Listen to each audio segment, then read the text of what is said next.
Assalamualaikum. Itawa anak IN pare-pare ya. Itawa bau surga. Iya toh. Kau masih bisa hidup tidak ada mata. Kamu bisa hidup meskipun kau bisu dan tuli. Tapi pernah kau lihat orang masuk di kampus? Assalamualaikum warahmatullahi wabarakatuh.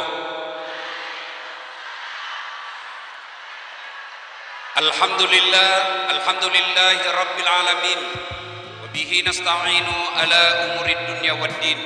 Ashhadu an la ilaha illallah wa ashhadu anna muhammadan abduhu wa rasuluh. Allahumma salli ala sayyidina Muhammad wa ala alihi wa sahbihi ajma'in. Amma ba'd. Faqad qala Allah subhanahu wa ta'ala fi kitabil karim. Bismillahirrahmanirrahim.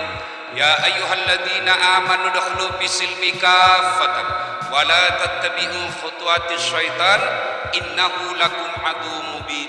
Wahai orang-orang yang beriman, masuklah engkau ke dalam Islam secara sempurna, bukan Islam pencitraan, bukan Islam pilpres.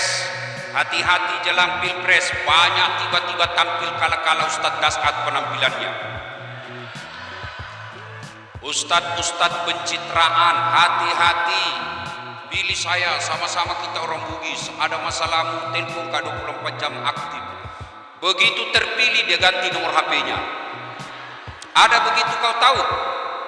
Ada. Kau salah, kenapa kau pilih? Islamlah secara benar dan janganlah engkau ikuti langkah-langkah setan, karena sesungguhnya setan itu musuh yang nyata bagi kalian. Dan ternyata di auditorium ini saat saya berceramah masih banyak setan yang berkeliaran.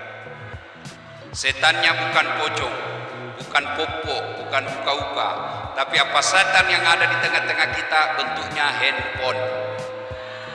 Orang sudah ceramah masih tuh setan itu agar kau tidak dengar baik-baik ini nasihat kita. Simpan dulu handphonenya, simpan. Adik-adik yang pegang handphone, saya doakan kau tidak dapat jodoh. Simpan dulu handphonenya, simpan ya. Ustadz, kita mau rekam supaya ada dokumentasi. Kalau adik-adik rekam, gambarnya tidak jelas, suaranya tidak jernih. Bagaimana caranya Ustadz? Itu ada kamera sebawah. Dah. Tapi kau bawa pulang kamera Ustaz, gampang, nonton YouTube. Gimana caranya? Tulis Seminar Internasional IAIN Parepare. Kedua lain. Sudah itu, jangan lupa like and share. Kenapa kau ketawa cewek? Cewek, kalau artis kau follow apa kau dapat? Apa? Ibu-ibu, kalau artis ibu follow apa dapat? Gosip murahan. Nak tunggu istri suaminya, nak banting istrinya. Sudah itu.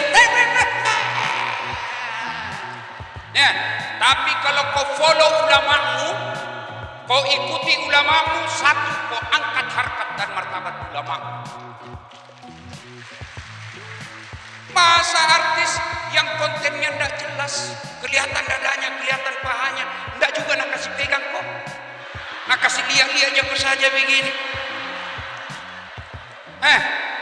Followernya berapa? 5 juta.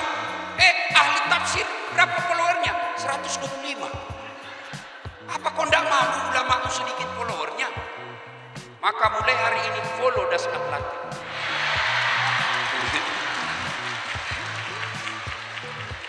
Ya, kau follow ulama, kau angkat martabatnya. Kau follow ulama, kau dapat ilmunya pahala. Kau amalkan ilmunya pahala. Kau sebarkan ilmunya, dapat kau pahala seperti pahalanya itu ulama yang kau follow. Jadi tidak usah kau jadi ahli tafsir, follow ahli tafsir, sebarkan ilmunya, dapat kau. Toh? Follow aku Dasat Latif.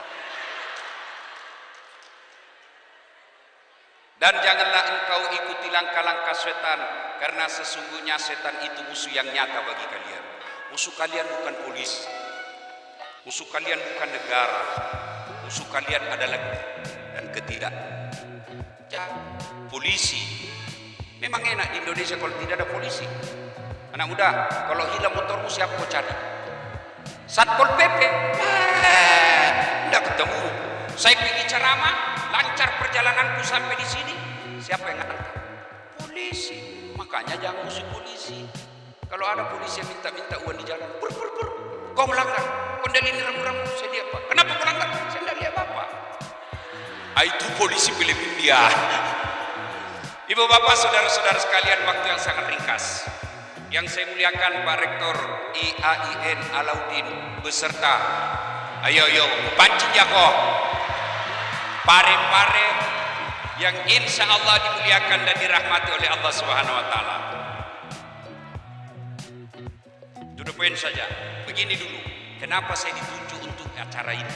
Tema saya akan membahas peluang dan tantangan komunikasi dakwah di era digital.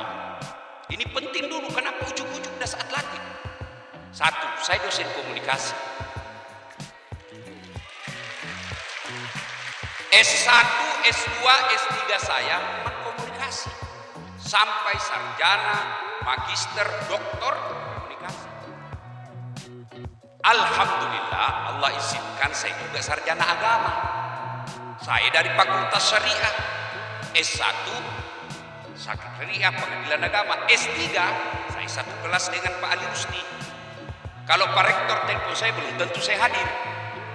Tapi karena Ali Rusdi yang telepon saya, teman sekelasku. Ya kan? Kenapa ujuk-ujuk? Satu, Pak Rektor izin. Ini supaya motivasi buat adik-adik saya.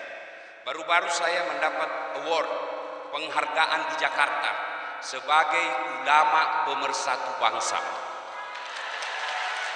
Kalau kau follow di IG ku ada di situ ratusan ustadz yang diseleksi dan atletik jadi pemenangnya. Adik-adik, bukan takabur. Kau lihatlah ustadz yang kondang sekarang.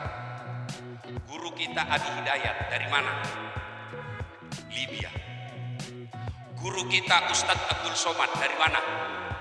Mesir dan Maroko. Guru kita Bahtiar Nasir dari mana? Dari Madinah. Guru kita Khalid Basalamah dari mana? Dari Madinah. Salim Billah dari mana? Mesir. Das Atlat UIN Alauddin Makassar. Tapi alhamdulillah, dari semua tadi yang saya sebut guru-guru kita, buka channel YouTube-nya. Buka nih, bandingkan viewer saya. Alhamdulillah, terbanyak viewer saya sekarang dari semua ustaz saya sebut. Kenapa? Karena saya tahu ilmunya dakwah. Jangan ujuk-ujuk baru tobat 3 bulan baca kitab 2 masuk ceramah kafir, neraka terus nak cerita. Memangnya kau panitia hari kiamat?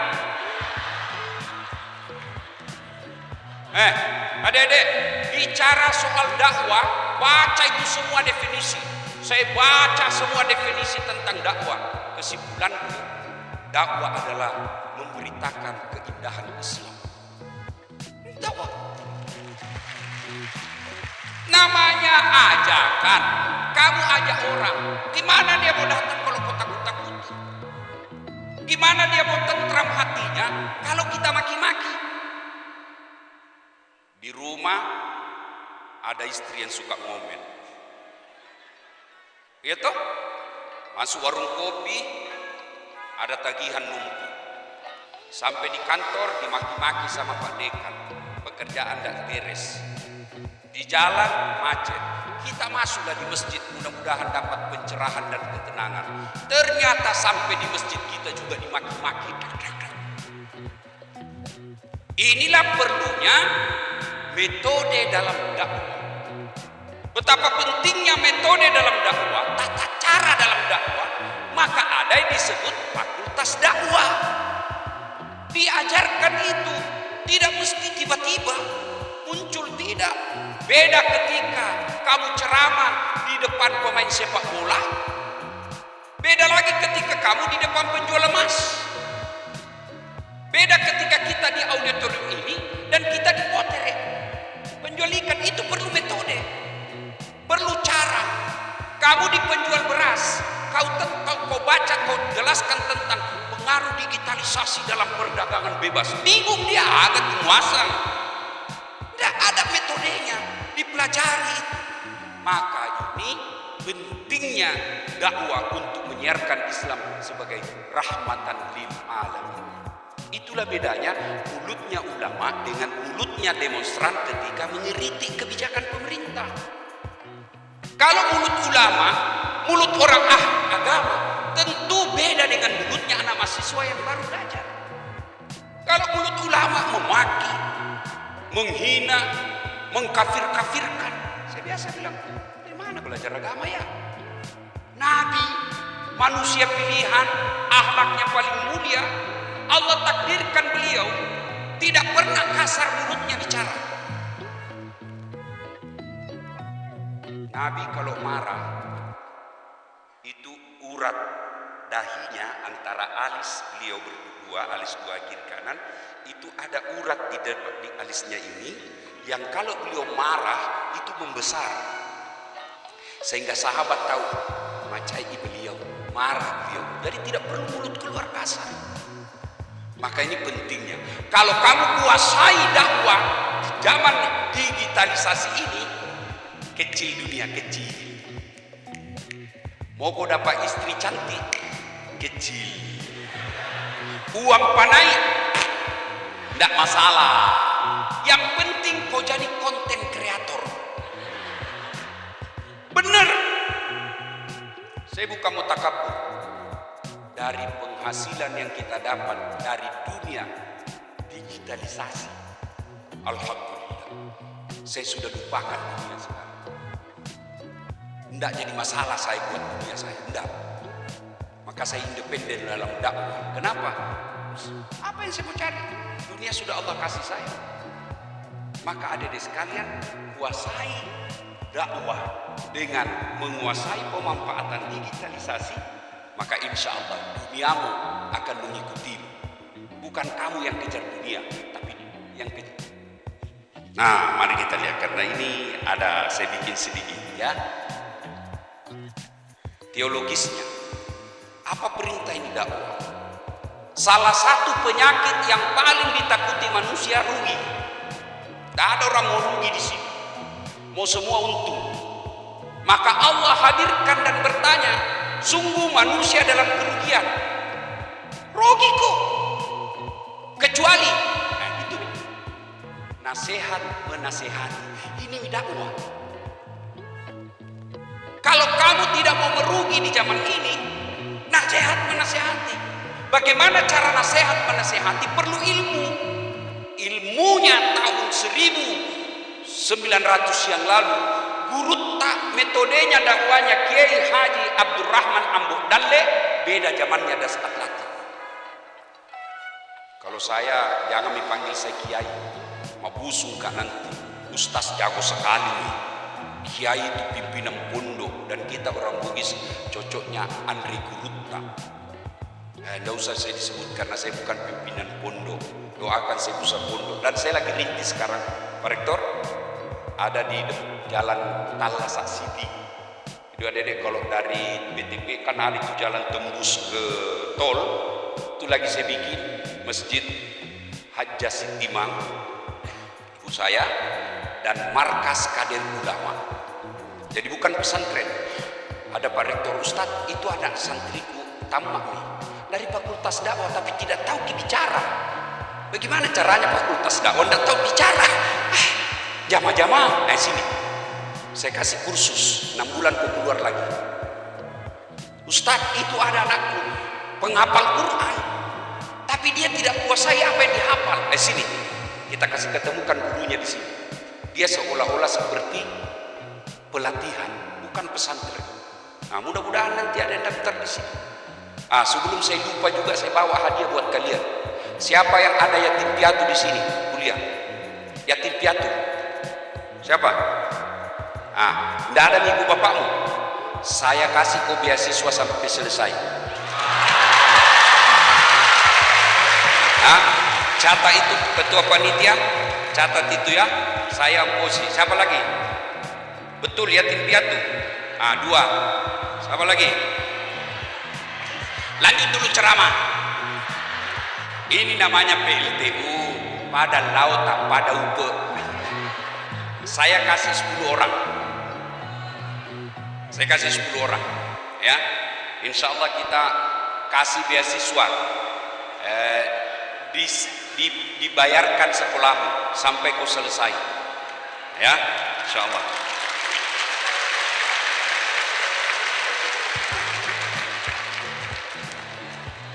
Nah, kemudian adik-adik sekalian, ini landasan teologisnya. Artinya dakwah itu adalah perintah Quran, ceramah itu perintah agama. Jadi kalau kalian berdakwah, sesungguhnya kalian telah melakukan ketaatan terhadap agama. Cuma dakwah itu perlu ilmu.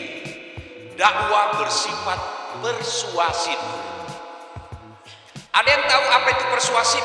Lawannya saja persuasif. Lawan dari persuasif apa? Ada yang tahu? Apa? Lawannya persuasif. Kursif. Koersif. Apa itu persuasif? Contoh. Rektor, ada kasihan ini pentingkanku. Apa? Ini kasihan proposal. Oh, gampang itu. Gampang. Begitu gampang beliau eksekusi. Itu karena dia terpersuasi oleh saya. Dia sudah yakin. Ada juga cara kedua. Rektor, kabulkan ini proposal. Kalau tidak, aku kasih viralin Pak Rektor. Sama-sama terkabul, tapi satu persuasif, ikhlas, tenang, senang perasaannya. Satu terpaksa. Kalau terpaksa, orang tidak akan lama. Sholat kona, ini diperjelaskan. Kalau kau tidak sholat begini. Sholat itu seperti kata guru kita tadi, Abdurrahman Amudale, sholat itu seperti kepala di badanmu. Kau masih bisa hidup tidak ada kaki, kau masih bisa hidup tidak ada mata, kamu bisa hidup meskipun kau bisu dan tuli. Tapi pernah kau lihat orang masuk di kampus tidak ada kepalanya? Ah, itulah makna sholat. Di akhirnya dia yakin, oh ya tahu ini, ya tahu ini cocok ini. Ah, masuk akalnya. Cara kedua dipaksai, sembahyang betul. Kamu kau sembahyang, tobok kok. Dia pergi sholat, begitu kau pergi, berhenti dia sholat. Itulah dakwah persuasif, yakinkan. Adik-adik sekalian dilarang merokok. Kenapa dilarang? Nah, barang enak ini. Jelaskan. Oh, kau lihat itu. Bagaimana persuasif itu? Satu, argumentatif. Apa itu argumentatif? Masuk akal. Maka saya bukan ahli tafsir hadis, tapi saya pernah belajar tafsir hadis. Salah satu hadis, ciri-ciri hadis palsu, kalau tidak masuk akal. Palsu itu hadis. Begitu. Jadi kalau ada orang bilang agama tidak akal, salah. Justru agama diterima akal. Orang Eropa, Amerika gampang masuk Islam, orang-orang yang cerdas. Kalau kita yang murtad itu kan orang miskin, dongo, beleng-beleng. Itu yang masuk murtad. Kalau kita yang masuk Islam itu kan orang-orang cerdas. Kenapa? Karena agama kita logis.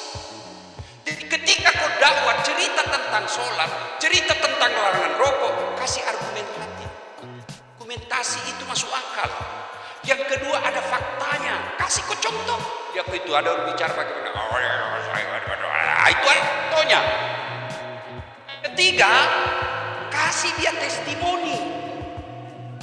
Orang pasti yakin. Saudara yang merokok, saya ini korban merokok. Berhentilah saudara-saudara sekalian. Nah itu ada perokok di sini. Ini juga biasa ustaz kan. Nah bilang sama nama siswanya, awas kok, jangan kau merokok. Merokok itu dapat kok, kasih makan kau dengan bungkusnya. Keluar kelas, di depan kelas dia merokok. Tidak mungkin itu bisa jalan dakwah, tidak mungkin. Maka salah satu dakwah itu kuncinya persuasif. Ya, nah, persuasif kalian mau lihat dalam ilmu persuasif itu belajar ilmu iklan. Pak Rektor, saya ini juga salah satu pengajar mata kuliah teknik promosi dan periklanan. Jadi kalau ada orang datang promosi di kantorku, biarkan saja dulu bicara. Sudah setengah jam bicara sampai sini. Kode ini kesalahanmu tadi, caramu promosi tidak masuk akal itu tadi itu kau bilang, ya kan? Nah, coba itu iklan. Kalau kalian punya ilmu periklanan, insya Allah iklan-iklan di televisi tidak merugikan perempuan. Mestinya ini aktivis gender, lindungi itu perempuan dari iklan-iklan tidak masuk akal. Apa hubungannya oli dengan perempuan seksi? Apa hubungannya? Iklan oli ada lagi perempuan seksi. Apa hubungannya? Nggak masuk akal itu. Iya toh? Yang diiklankan bar. Ada saya perempuan setengah telanjang di situ. Ini aktivis gender, ini dong yang kau protes. Saya kalau final test mahasiswa saya, mumpung saya masih belum lupa.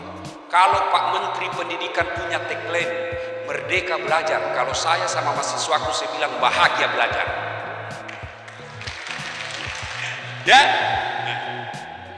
Jadi karena dakwah itu persuasif, maka kekerasan, pemaksaan, intimidasi, ancaman atau teror agar seseorang melaksanakan ajaran agama tidak bisa dikatakan dakwah. Karena dakwah yang baik adalah dakwah yang hadir secara tulus dan ikhlas. Tulus dan ikhlas itu dilaksanakan kalau kita mampu meyakinkan secara persuasif. Nah, sekarang pengguna internet, kita lihat dulu pengguna internet Indonesia tahun 2022. Kini jumlah populasi 207 juta. HP koneksi yang mereka online di HP 370,1 juta. Berarti kita ini hampir semua penduduk Indonesia punya HP dan online, tinggal kontennya yang beda-beda. Ya na-share. Kalau ibu-ibu mau tahu apa na-share suamita, lihat di scrollnya. Karena itu yang tampil itu hari.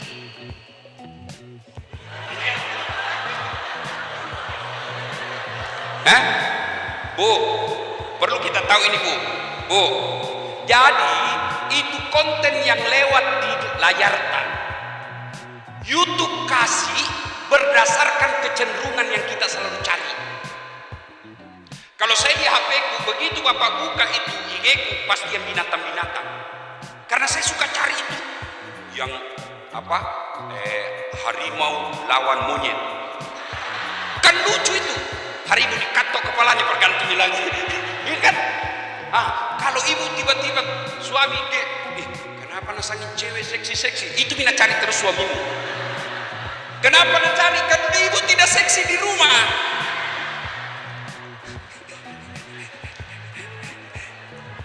Udah, waktu terbatas. Nah, coba kita lihat. Ternyata dari semua pengguna internet yang ada di Indonesia, 49,52% penggunanya milenial. Siapa milenial? Pak Rektor. Tapi Pak Rektor bukan bagi milenial, Pak. Siapa milenial? Dasat Latif. Bukan. Siapa milenial? Mereka yang lahir tahun 80-an sampai 90-an. Itulah milenial. Kalian yang ada di bawah dan di atas. Itu mikawil. Ternyata penggunanya hampir 50%. Ini nasasar pengiklan. Jadi nalia itu mana YouTube akun yang paling banyak pengunjungnya milenial. Di situ nak kasih iklan. Iklan yang sesuai mereka selalu cari. Kalau konten dakwah tidak mungkin ada iklan-iklan porno di situ. Enggak.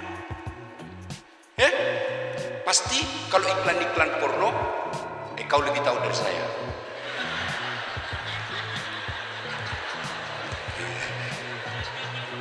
Coba lihat lagi. Penduduk Indonesia berusia 16. Ini bagian dari saya dakwah ini persuasif. Ada data. Bukan piti kata naik, bukan asal ngomong. Baru kau bilang, masuk itu di akalmu. Nah ini, orang berkomunikasi menggunakan medsos namanya, kalau dulu media massa, sekarang media sosial, itu ada 3 tujuannya. Orang bermedsos. 1, mempengaruhi kognisi, pengetahuan. Dari tidak tahu menjadi tahu.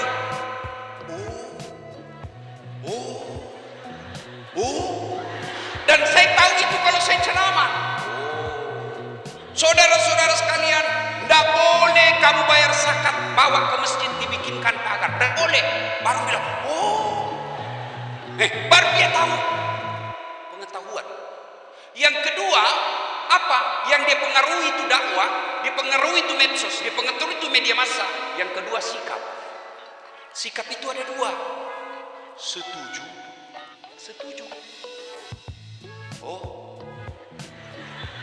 Anda setuju kan ini? Memang cocok, masuk akal. Anda setuju kan? Itu merokok 90 tahun umurnya. Nah itu biasanya perokok tidak akan setuju dengan larangan merokok. Pasti itu masuk akalnya, tapi sikapnya tidak menerima.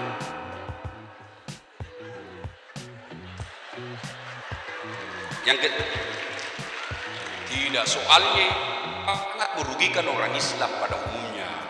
Ibu-ibu tanya, mau ki suami tak merokok?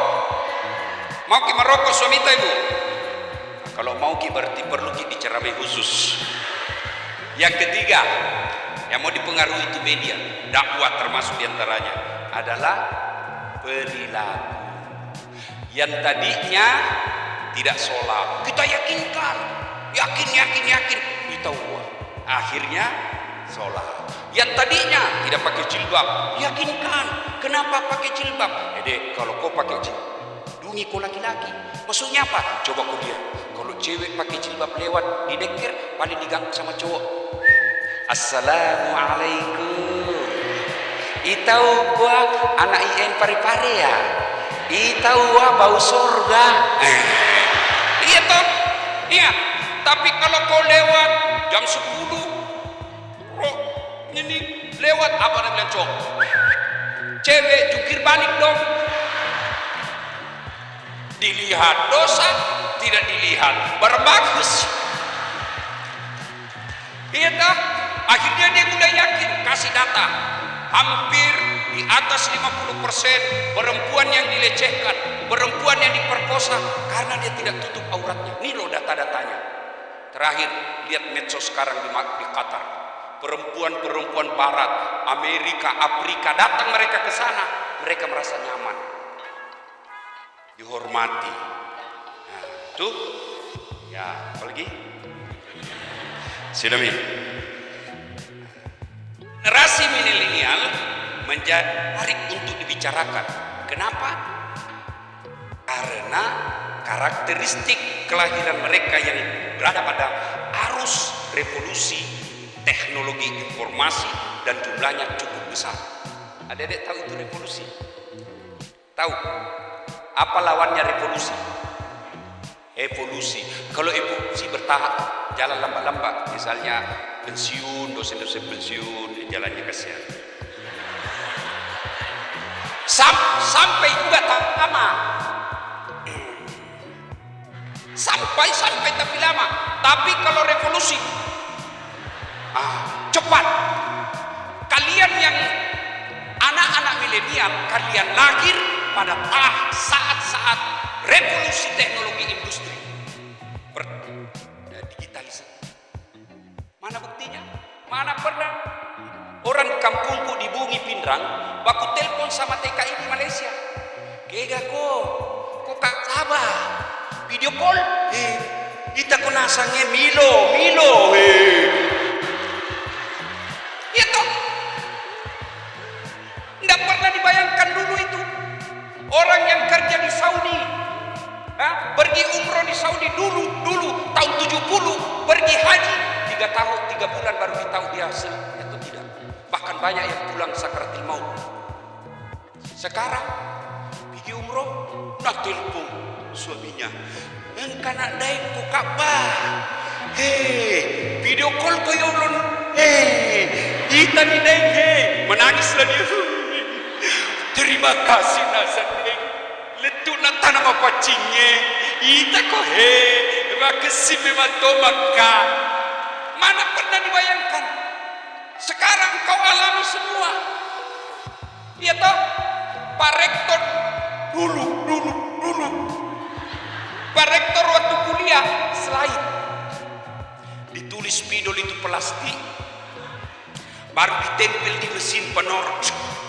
Kalau lama mangu ini harus itu plastik. Pak Rektor dapat toh? Sekarang PowerPoint. Apa ya? Dulu fotokopi. Sekarang copy paste.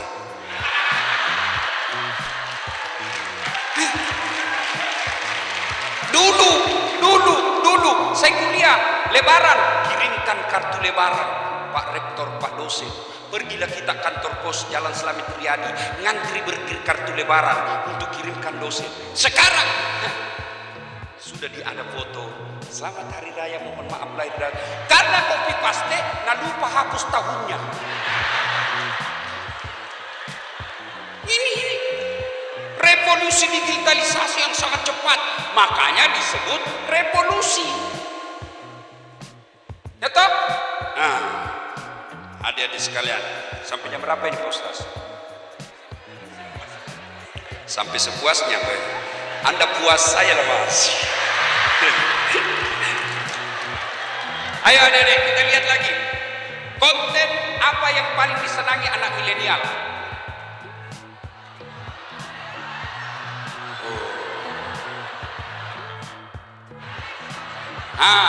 Jenis konten yang paling banyak ditonton di YouTube, bukan cuma milenial, termasuk bapak ibu dosen. Apa yang pertama paling banyak? Film. Film ini macam-macam. Film Korea, Lee Min Ho. Film silat, Jet Li. Macam-macam. Film sejarah perjuangan Islam, Umar bin Khattab. Macam-macam. Film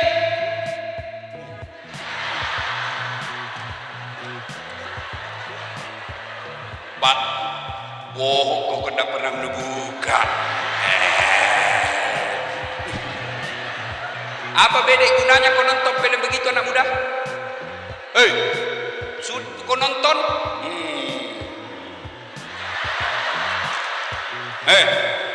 Kau nonton itu otakmu rusak. Akhirnya apa?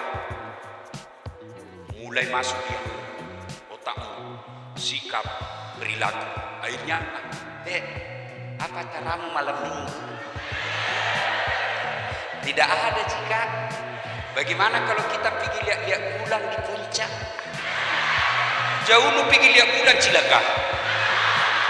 Nah, biar di rumahmu bisa aja lihat bulan. Sampailah dia sewa-sewa villa. Itu tadi cowok yang lihat film porno. Nah bayangkan. Dek, lihat kamu. Itawa halusnya. Nah bila ini cewek dongok, tentu dong. Anak mami. Dia kali mau itu. Sudah. Nah bila lagu najambut. Jemari tejo mulai piknik dari wajah sampai lutut surti. Dadadadeng. Akhirnya apa? Pergi lihat bulan. Pulang tidak datang bulan.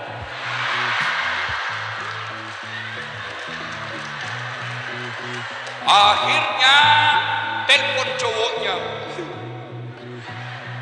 Kak, apa ini kasihan?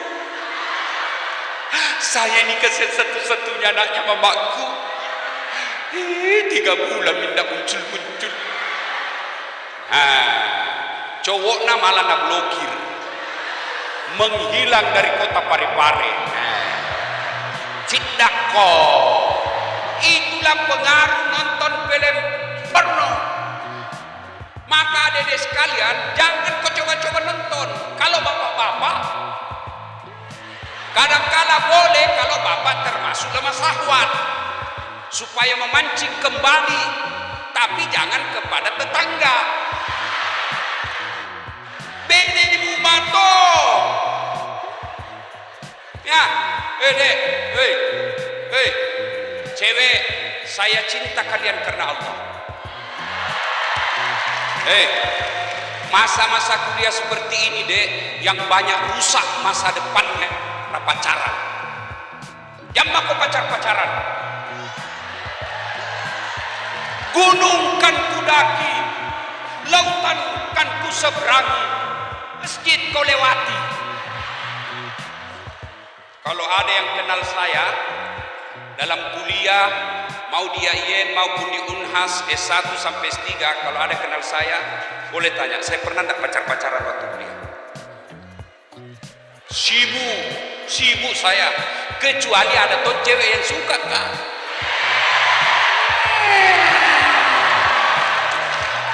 Tapi saya tidak pede karena saya orang miskin waktu itu. Beberapa hari yang lalu menelpon lagi itu dulu mantan. Tapi sombong sekali bago. Tidak menghindari dosa. Saya harus menghargai Mama Nyece. Mama Nyece itu bidadari dari surga. Tidak ada papanya. Nah, itu kalau ibu-ibu mau setia suamimu, jadilah istri yang soleha. Bagaimana jadi istri yang soleha? Ini sekalian mumpung saya ingat, Bu, bagaimana menjadi istri yang soleha? Nggak harus periksa HP. Seberapa mampu ibu periksa HP? 2 HP nah. Kenapa ketahui? Saya saja Ustaz 3 HP ku. Yang kau salah paham, HP untuk mahasiswa, HP untuk jamaah, HP untuk Mama Nece. 2, musik. Musik ini banyak jenisnya. Ada yang mencari musik-musik religi. Mungkin Tuhan mulai bosan melihat tingkah kita. Itu religi. Ada ton dangdut. Putar ke kiri, nona. Putarlah ke kanan. Tidak tahu apa udah apa itu kiri kanan. Ada juga India. Nehi, kucu kuteh. Ada ton. Siti juta telur ratu upake maduta. Ini TKI Indonesia yang lagi diputuskan cintanya di Indonesia. Macam-macam musik. Ada juga yang mengharamkan musik. Ada. Tapi bagi saya yang mau mengharamkan musik silakan, tapi jangan kau bilang masuk neraka orang dengar musik. Tergantung dakwah kontennya. Kalau dakwah masa salatullah, salamullah, masa masuk neraka? Ikan. Maka dakwahlah searif bijaksana, memahami perbedaan pendapat. Olahraga, sekarang paling banyak sepak bola. Apapun klubmu, saya tetap Maroko. Mau saya dibilagi sepak bola identitas, tidak ada urusan. Ya kan? Coba lihat itu kasih mama-mama, dia lihat untuk mama anaknya lambi bersikir. Bukan identitas itu bagian dari ikhtiar. Ikhtiar orang-orang beragama yakin doa. Mereka mencela-cela yang agama, tapi begitu adu penalti, begini juga semua. Itu bagian daripada ajaran agama. Tendang itu belok kiri. Kuliner, ibu-ibu, sini paling banyak. Ada tuh bapak-bapak. Traveling, ini banyak juga penontonnya. Hai guys, saya lagi di Bulukumba guys. Ini salah satu Bulukumba ada disebut pembuat perahu pinisi. Hai guys, ada yang baru bikin konten, dekat sekali kamera dengan hidungnya.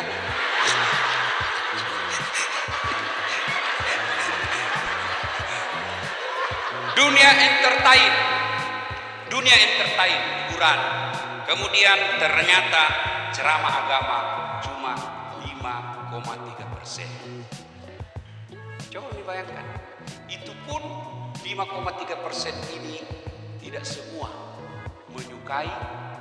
Ada yang suka ustadz ini, ada yang suka ustadz ini, ada ustadz ini. Adekku sekalian, kalau kau suka ustadz yang satu, tidak berarti kamu bandingkan ustadz yang lain. Karena masing-masing punya kelebihan masing-masing. Jangan dengar ceramah kayak dia panitia lomba. Kalau ini ustadz ceramah, aneh sekali. Tapi kalau itu, tidak masuk di akalku. Kalau kau tidak suka, tidak usah kau ceramah. Ya, ikutilah ustadz yang kalian senang. Bagi saya, mari mengikuti, tapi makin banyak guru, makin banyak akun kita ikuti, wawasan kita semakin luas. Karena beragama itu perlu wawasan. Kalau wawasannya tidak luas, maka agamanya biasa memahami agama secara sempit. Ini yang paling penting.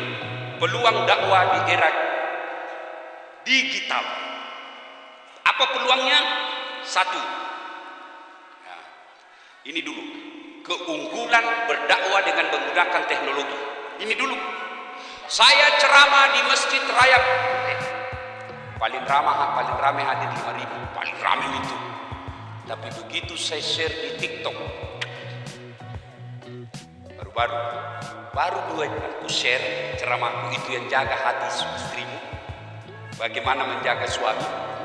Baru 2 jam sudah 4 juta penontonnya. Itu keunggulannya. Kalau saya ceramah di Parepare sini, paling orang-orang sini juga.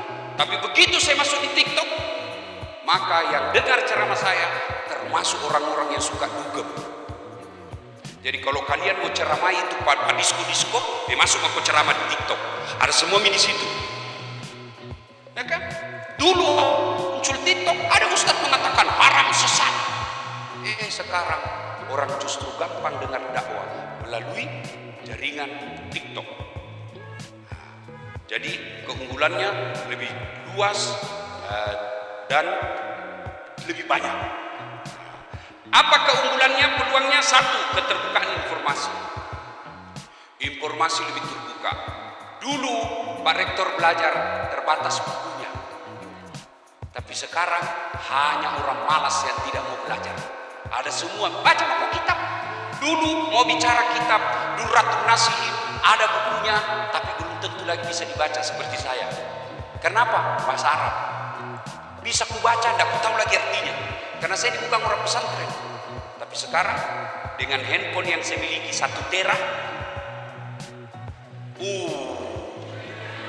banyak kitab di dalam, banyak kumpulan ceramah. Nah, kedua, kemudahan membuat jaringan. Paling mudah bikin jaringan. Gimana caranya? Ada grup WhatsApp. Tapi hati-hati kok di grup WhatsApp ada cinta bersemi kembali. Dari mana datangnya cinta? Dari Facebook turun ke WA. Dari mana datangnya kecewa? Ternyata setelah ketemu berbeda. Banyak tuh begitu. Cantik tahu di IG-nya, bibirnya kayak artis Korea, pipinya mulus. Sekalinya ketemu darat, kau jitu. Kamera 360. Yang ketiga, semua bisa meneruskan dakwah. Saya bukan penceramah misalnya, tapi saya terima dakwanya guru kita UAS. Saya teruskan. Semua bisa meneruskan dakwah. Banyaknya platform sosial media. Ada TikTok, ada IG, ada Facebook, dan lain sebagainya.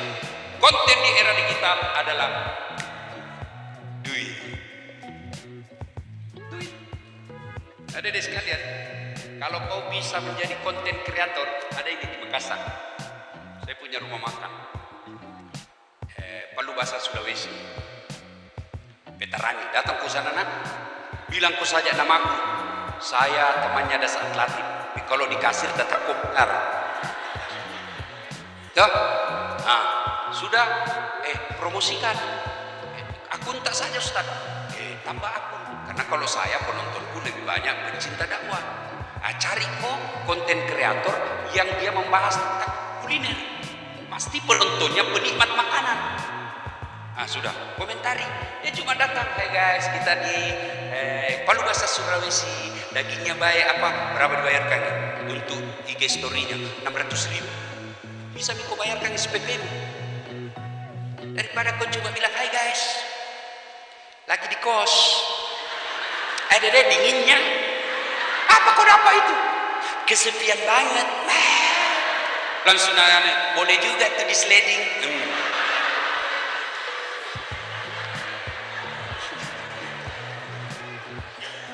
Netizen akan mencari. Netizen ini bahasa Inggris, sudah di Indonesia akan menjadi warganet. Akan mencari informasi-informasi keagamaan sebagai jawaban dari permasalahan.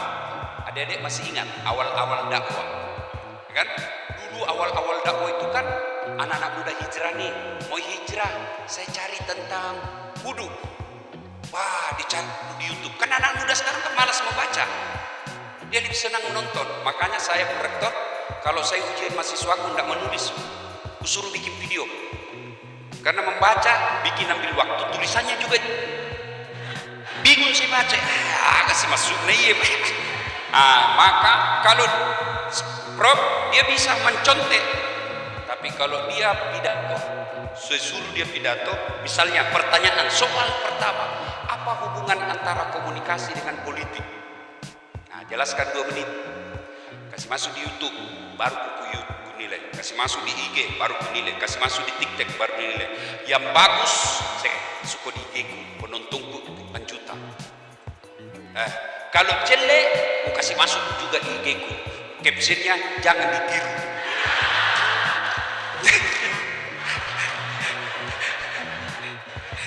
Ya.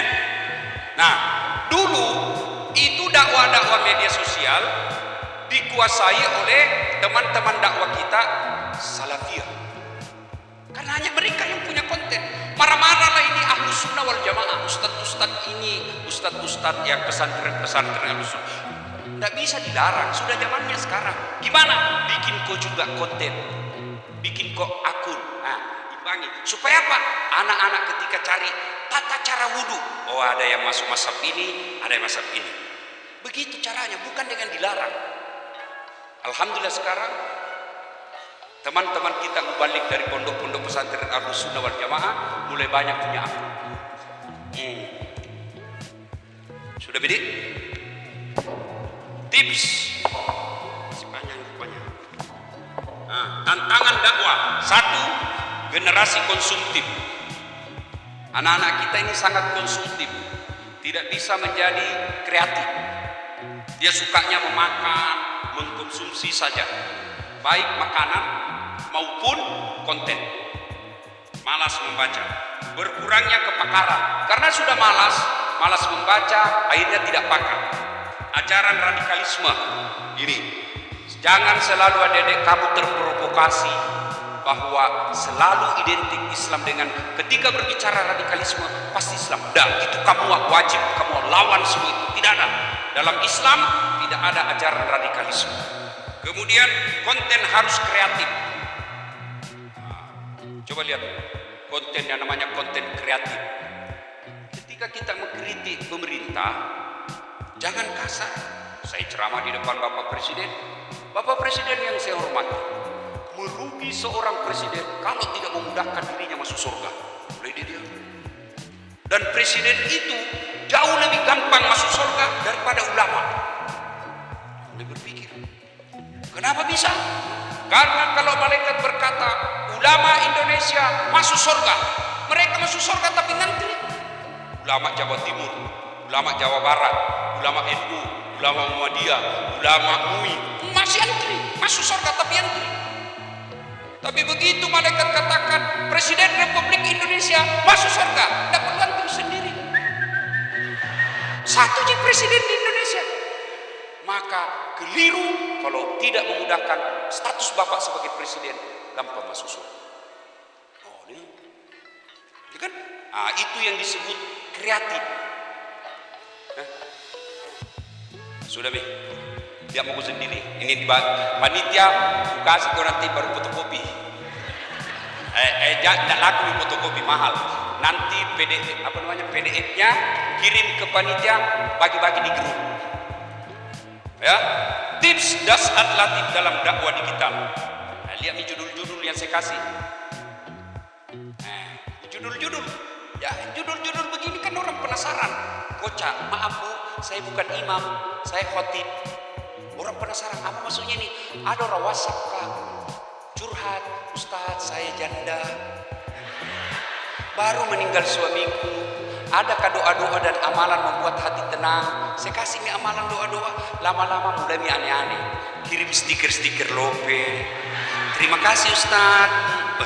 Lama-lama dia bilang, Ustadz, maukah Ustadz menjadi imam dalam hidup?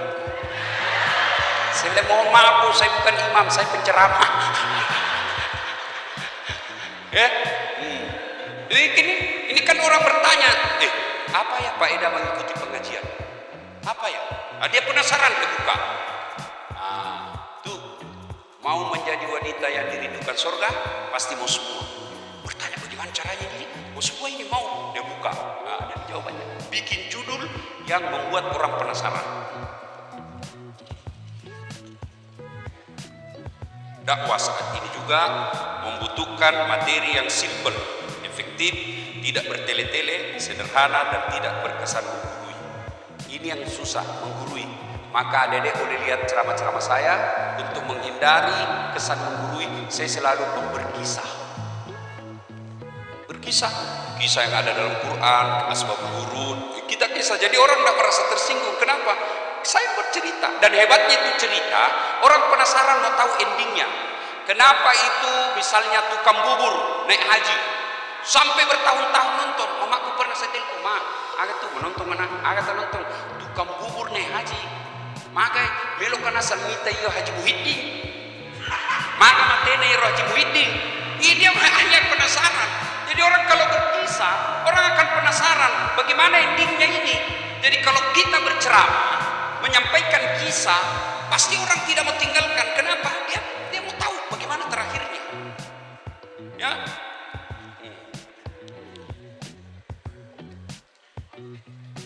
Nah, ini daripada istri kedua yang nikmati, Mas. Apa maksudnya?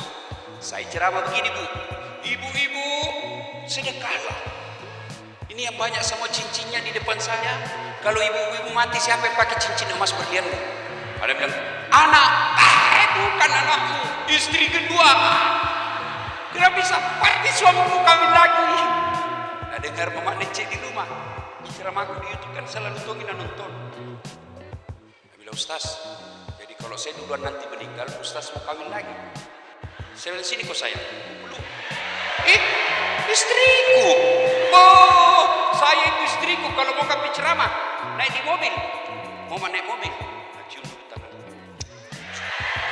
Oh, Pak Rektor, 5 kali kan cium. Saya biasa sampai malu sama tetanggaku, cepat-cepat dia lihat semua orang. Aduh, tahu jangan? Bapak-bapak diciumnya kita lebih kadar. Paling Nabi cerita, ku lepas di kau pahlawan. Saya bilang sama istri saya, sayangku, dengar baik-baik ya, jangankan kita meninggal, masih hidup saja masih selalu berpikir kawin lagi, apalagi kalau mati lagi. Itu namanya kreatif.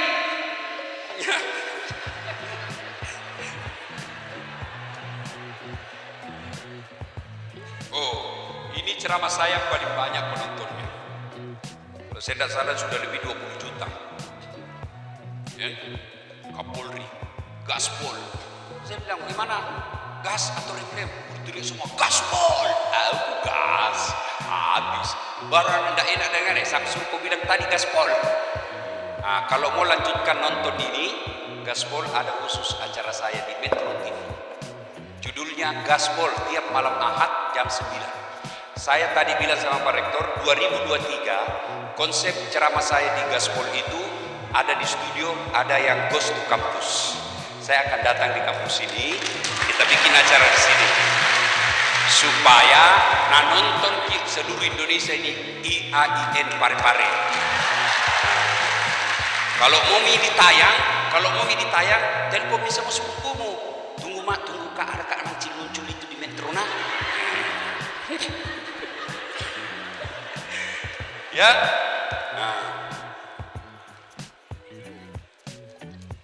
Arus informasi yang cepat sehingga melahirkan perubahan yang instan dapat ditemukan pula dalam bahasa.